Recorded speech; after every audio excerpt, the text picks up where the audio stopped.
날씨가 많이 추워졌습니다. 건강에 더욱더 유의하시길 바라고요. 오늘도 함께 기도함으로 또 새벽 기도 시작하겠습니다. 사도신경으로 신앙 고백 함께 하시겠습니다. 나는 전능하신 아버지 하나님 천지의 창조주를 믿습니다. 나는 그의 유일하신 아들 우리 주 예수 그리스도를 믿습니다. 그는 성령으로 잉태되어 동정녀 마리아에게서 나시고 본디오 빌라도에게 고난을 받아 십자가에 못 박혀 죽으시고 장사된 지 사흘 만에 죽은 자 가운데서 다시 살아나셨으며 하늘에 오르시어 전능하신 아버지 하나님 우편에 앉아 계시다가 거기로부터 살아있는 자와 죽은 자를 심판하러 오십니다. 나는 성령을 믿으며 거룩한 공교회와 성도의 교제와 죄를 용서받는 것과 몸의 부활과 영생을 믿습니다. 아멘. 찬송 453장 함께 부르시겠습니다. 453장 함께 찬송하시겠습니다.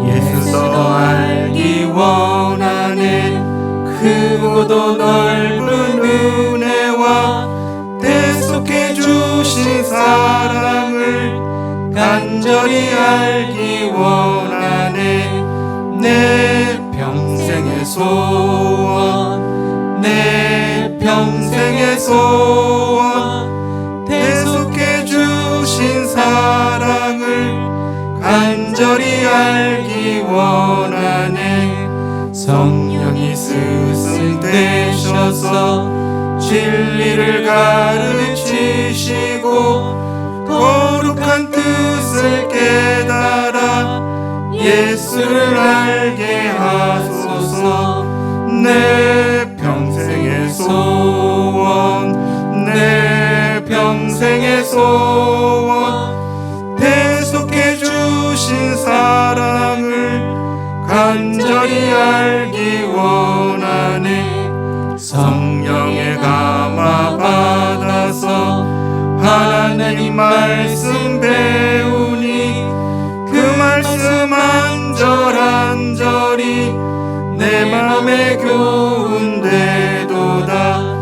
내 평생의 소원 내 평생의 소원 대속해 주신 사랑을 간절히 알기 원하네 예수가 계신 보좌는 영광에 둘러있도다 평화의 왕이 오시니 그 나라 왕성하도다 내 평생의 소원 내 평생의 소원 대속해 주신 사랑을 간절히 알기 원하네.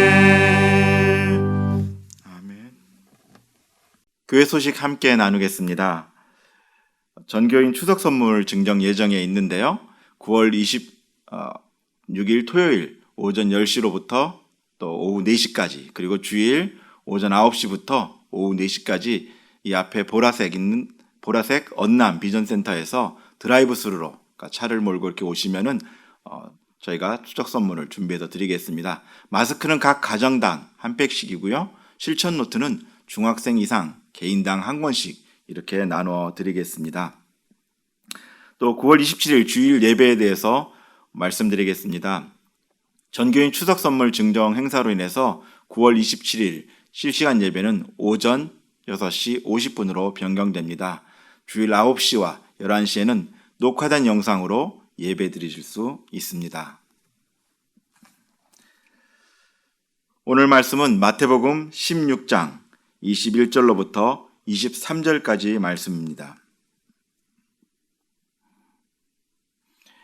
이때로부터 예수 그리스도께서 자기가 예루살렘에 올라가 장로들과 대제사장들과 서기관들에게 많은 고난을 받고 죽임을 당하고 제3일에 살아나야 할 것을 제자들에게 비로소 나타내시니 베드로가 예수를 붙들고 항변하여 이르되 주여 그리 마옵소서 이 일이 결코 주께 미치지 아니하리이다.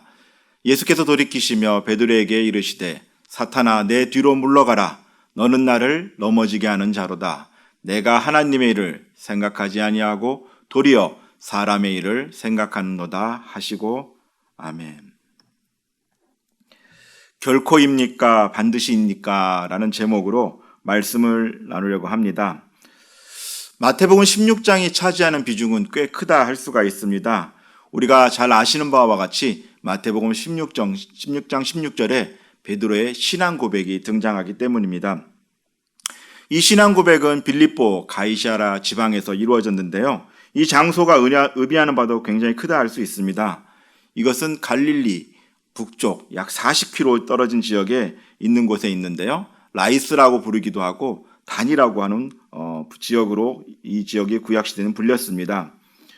베니게 사람들은 이곳을 파네아스라고 불렀으며 분봉왕 헤롯 빌립 2세는 로마 황제였던 디베료 가이사를 기념하기 위해서 이곳을 가이사랴라고 명명했습니다. 거기에다가 자신의 이름을 덧붙였죠. 그래서 빌립보 가이사랴라고 명령을 합니다. 그런데 사진을 한번 보겠습니다. 사진을 보면 이곳은 수량이 굉장히 많습니다. 아마 이스라엘 전 지역을 통틀어서 이렇게 수량이 풍부한 지역은 없을 것입니다. 그것은 여기가 물의 근원이 되는 곳이고 여기에서부터 물이 흘러 이스라엘로 흘러가기 때문입니다. 일반적으로 가나안 지역, 그러니까 예수님께서 활동하던 지역들은 물이 많지 않은 지역이었는데 이곳만큼은 수량이 풍부했기에 곡식이 자라기도 좋은 지역이었습니다. 그래서인지 이 지역에는 풍요로운 나머지 우상을 숭배하는 제단이 많이 세워져 있었고요. 지금도 곳곳에 그런 흔적들이 있습니다. 그리스 신들을 위한 제단과 각종 우상 제단들이 이곳에 남아 있고요. 베니게 사람들은 파네아스라고 부르는 다른 의미로는 그리스의 신으로는 판이라고 부르는 그런 신도 섬겼습니다. 당시에 이스라엘의 젖줄이자 또 그들의 물의 근원이 되었던 빌립보 가이사랴에서 예수님께서는 너희는 나를 누구라 하느냐라고 질문을 던진 것입니다. 이런 장소에서 생수의 근원 대신 예수 그리스도께서 베드로에게 던진 질문은 삶에 있어서 참 근원이 무엇인지 그것에 대한 질문이었습니다. 그리고 이 질문은 우리에게도 동일하게 던져지는 질문이기도 합니다. 성도님들께서는 예수님을 누구라고 말씀하시겠습니까? 베드로는 이 물음에 대하여 놀라운 답변을 합니다. 마태복음 16장 16절인데요. 시몬 베드로가 대답하여 이르되 주는 그리스도시요 살아계신 하나님의 아들이시니이다. 아멘. 결과적으로 베드로의 대답은 예수님의 사역의 방향을 전환시킬 만큼 엄청난 그런 신앙 고백이었습니다. 예수님께서 이 땅에 오셔서 죄로 인해 고통받고 있는 사람들을 구원하러 오셨는데 당시에 이것을 인식하고 그 사람이 누구다라고 특정 짓는 사람들은 없었습니다. 예수님께서 오셨음에도 불구하고 그가 누구인지 제대로 알지 못했다는 것이죠. 어떤 사람은 엘리야라고 이야기하고 또 어떤 사람은 예레미야나 선지자 중 하나라고 이야기를 하고 있을 때 예수님은 그저 과거에 뛰어났던 선지자와 같은 사람이거나 아니면은 좀 유능한 랍비 정도로 여겼던 것입니다. 그런데 베드로가 예수님께 대한 정확한 신앙 고백을 한 것입니다. 이 이후로부터 예수님의 사역은 기적을 행하는 그런 사역에서 이제 가르치고 전하는 그런 사역의 변환을 일으키게 됩니다. 그 시작을 알리는 신호탄이 바로 베드로의 신앙 고백이었습니다. 21절 말씀입니다. 이때로부터 예수 그리스도께서 자기가 예루살렘에 올라가 장로들과 대제사장들과 서기관들에게 많은 고난을 받고 죽임을 당하고 제3일에 살아나야 할 것을 제자들에게 비로소 나타내시니. 아멘. 이때로부터라는 이 말은 베드로가 빌립보 가이사랴에서 신앙 고백을 했던 때를 가리킵니다. 그 신앙 고백을 한 이후 그다음부터 일이 이제 진행이 되는 건데요. 사실 이미 이전에도 여러 차례 순환에 대한 이야기를 그런 것을 암시하는 듯한 말씀은 예수님께서 계속 했었습니다. 그런데 공개적으로 자신이 당할 순환에 대한 그 얘기는 이때가 예고하신 것이 처음입니다. 그리고 그 이후로 몇 차례나 더 이 순환 예고를 하는 것을 볼 수 있습니다. 그렇다면 예수님께서 왜 이처럼 베드로가 신앙 고백을 한 이후에야 비로소 공개적으로 순환을 예고하신 것일까요? 그것은 예수님이 누구인지에 대한 올바른 신앙을 가지고 있는 자만이 예수님의 사역의 본질을 이해할 수 있기 때문입니다. 바꿔 말하면은 예수님께서 이 땅에 오신 이유와 나의 삶이 관계가 있음을 인정하는 것이 신앙 고백인데, 마태복음 16장 16절에서 행한 베드로의 신앙 고백이야말로 예수님께서 자기 자신들과 특별한 관계가 있음을 인정하는 고백이었고, 또 그것을 통해 예수님께서 이 땅에 오신 이유를 분명하게 밝히고 있기 때문에 이 신앙 고백은 매우 중요하다 할 수 있습니다. 그런데 여기서 눈여겨보아야 할 부분이 하나 더 있습니다. 살아나야 할 것이라는 데서 할이라는 말입니다. 여기에는 그저 뭐뭐 할이라는 표현이 담겨 있지만 사실 헬라어상에는 데이라는 말로써 반드시라는 뜻이 담겨져 있습니다. 그러니까 21장 하반절을 다시 보면은 고난을 받고 죽임을 당하고 제3일에 살아날 것을 제자들에게 비로소 나타내시니, 이 말은 반드시 고난을 받아야 하고 반드시 죽임을 당해야 하고 반드시 제3일에 살아나야 한다라는 뜻인 것입니다. 이것은 예수님의 사역에서 고난과 십자가 그리고 죽음, 부활을 피할 수 없는 반드시 이루어져야 될 그리스도의 사명임을 나타내고 있는 것이죠. 그러니까 이 데이라는 말 속에는 하나님의 강력한 의지가 담겨 있다는 것입니다. 그렇기 때문에 예수님께서는 이제부터 이 사실과 지금까지 숨겨왔던 자신의 사역의 비밀을 제자들에게 가르치기 시작하십니다. 그런데 예수님의 생각과는 달리 이 순환 예고를 들은 베드로는 깜짝 놀랍니다. 22절 말씀입니다.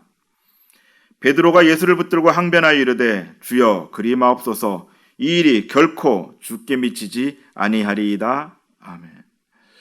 조금 전까지도 예수 그리스도가 살아계신 하나님의 아들이고 그리스도라고 고백했던 베드로가 예수님을 자신의 곁으로 이끌며 적극적으로 예수님을 설득하기 시작합니다. 완전한 신앙 고백을 했던 베드로, 그러나 주는 그리스도시여 살아계신 하나님의 아들이라는 이 진리는 감추어져 있던 진리이기 때문에 사실 이 진리를 가르쳐 준 것은 하나님이었음에도 불구하고 이 베드로는 그것을 깨닫지 못하고 마치 예수님께서 자신에게 칭찬을 하시자 자기가 모든 것을 다 아는 것인 양 이렇게 예수님의 사역마저도 부인하고 안 된다라고 이야기하는 것을 알 수가 있는 것입니다. 예수님은 이것을 베드로한테 다시 한번 깨우쳐 주죠. 이것을 알게 하니가 분명히 네가 아니라 하나님이다라고 얘기를 하는 거죠. 정리해 보면 이렇습니다. 베드로는 예수님의 메시아 되심을 정확히 깨닫거나 이해하지 못하고 다만 하나님께서 그의 마음에 그것을 알게끔 계시해 주셨는데, 그래서 그것을 고백했을 따름인데 이 베드로가 말하자면 월권을 행하게 된 것입니다.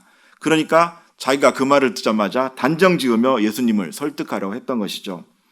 나의 생각을 하나님의 생각인 양 착각하고 있는 베드로입니다. 그런 의미에서 베드로는 단정적으로 결코라는 말을 사용했던 것입니다. 22절 하반절 말씀인데요. 주여 그리 마옵소서, 이 일이 결코 죽게 미치지 아니하리이다. 아멘. 이 문장에서 부정의 표현이 두 번이나 나옵니다. 아니다라는 헬라어 우와 아니라는 헬라어 매가 등장을 하면서 베드로는 절대로 이 일이 일어날 수 없음을 단정 지으며 강조하고 있는 것입니다. 그런 의미로 베드로는 결코라는 말을 사용하고 있는 것이죠. 결국 이 표현을 쓴 것은 하나님께서 분명히 이 일을 막으실 것이며 베드로 자신도 또한 이 일이 일어나지 않도록 최선을 다해서 막을 것이라는 것을 의미하고 있는 것입니다. 어쩌면 베드로는 하나님의 뜻을 잘못 알고 자신의 뜻이 마치 하나님의 뜻인 양 이렇게 움직이고 있는 것을 볼 수 있는데요. 우리가 이런 것을 참으로 조심해야 됩니다. 자칫 이런 일로 인해서 망하는 길로 갈 수 있을 수 있기 때문입니다. 내가 생각하는 것, 내가 하는 것이 마치 하나님도 동일하게 그렇게 생각하신 양 살아가는 것이 정말 위험한 그런 생각입니다. 물론 베드로가 이렇게 표현한 것은 스승이었던 예수님에 대한 사랑이 내포되어 있어서라고 말하기도 합니다. 그러나 이는 분명하게 하나님의 뜻을 거스르는 행위로 하나님의 구속사의 흐름을 거스르는 개인적인 생각에 해당합니다. 하나님의 뜻을 거스르는 행위는 아무리 그것이 좋은 의도였다고 하더라도 또 정당화되거나 미화될 수는 없습니다. 그럼에도 오늘 본문에서는 하나님의 반드시와 베드로의 결코가 이렇게 충돌하고 있는 것입니다. 문제가 생긴 것이죠. 어느 하나가 물러나야 하는 상황이고 타협도 없고 절충도 없으며 중간지대도 없습니다. 우리의 삶의 자리에서도 이런 종류의 문제들이 종종 발생하곤 합니다. 이제 곧 추석인데요. 명절만 되면 되풀이되는 이 해결하지 못한 문제로 인해서 얼마나 힘든 일이 많이 벌어지고 있습니까? 제사 문제만 해도 그렇습니다. 제사를 드리자니 하나님과의 거룩의 관계가 무너지는 것 같고, 또 제사를 안 드리고 또 따로 있자니 가정의 평화를 깨는 것 같고, 이런 일로 인해서 힘들어하고 또 마음 어려워하고 하는 일들이 비일비재한데요. 명절에 가족이 모이는 것은 너무나 좋은 일임에도 불구하고 이 일로 인해서 가족 간의 불화가 생기기도 하고, 또 이 일로 인해서 정말 더욱더 힘든 일을 당하기도 하는 것을 볼 수 있습니다. 어쩌면은 눈 딱 감고 정말 저들도 전도해야 될 사람들이니까 이번에는 그냥 내가 제사 음식도 만들고 절도 하고 하면 되지라고 그렇게 생각할 수도 있습니다. 그런데 이런 것이 결코 쉬운 문제가 아닙니다. 쉬운 선택이 아니라는 거죠. 하나님과의 관계를 지키자 하니 가족과의 관계가 불협화음이 일어나고, 가족과의 관계를 위해서 그것을 좀 양보하자니 하나님과의 관계가 금이 가게 되는 상황이 바로 이런 상황입니다. 적당하게 중간지대가 있으면 좋으련만 그런 것도 없어 보입니다. 또 이런 경우도 있습니다. 주일에 사업장을 열자니 안식일을 거룩하게 지키라고 말씀하신 하나님과의 관계가 마음에 걸리고, 그렇다고 문을 닫자니 안 그래도 경제가 위축되어 힘든 상황인데 매출이 그나마 떨어지게 되고, 이런 문제에 대해서 이미 결단하시고 행동하시는 분들도 계시지만 처음부터 모두가 그런 결단을 내릴 수 있는 것이 아닙니다. 참으로 힘든 일이죠.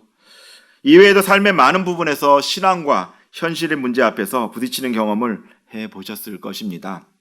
내가 원하는 것과 하나님께서 원하시는 것에 대한 괴리가 결코 작지 않습니다. 뿐만 아니라 주님의 일을 할 때도 그렇습니다. 내가 하고 싶은 사역과 하나님께서 원하시는 사역이 다른 경우도 종종 있습니다. 그때 어떤 선택을 하시겠습니까?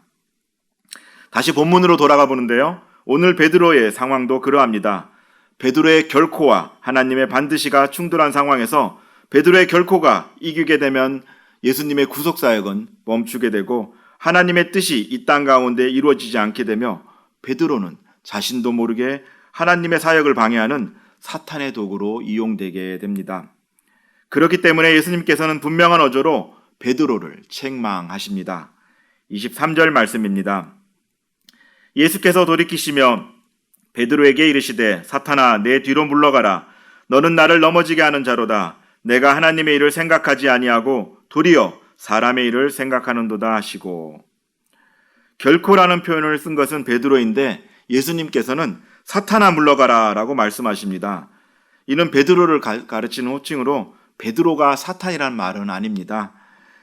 베드로를 보며 그가 사탄의 도구로 쓰여지고 있는 것에 대한 것을 일깨워주고 있는 예수 그리스도의 표현이죠. 네가 사탄의 도구로 쓰여지고 있으니까 이것을 바로 알고 있어라 라는 얘기를 하고 있는 것이죠.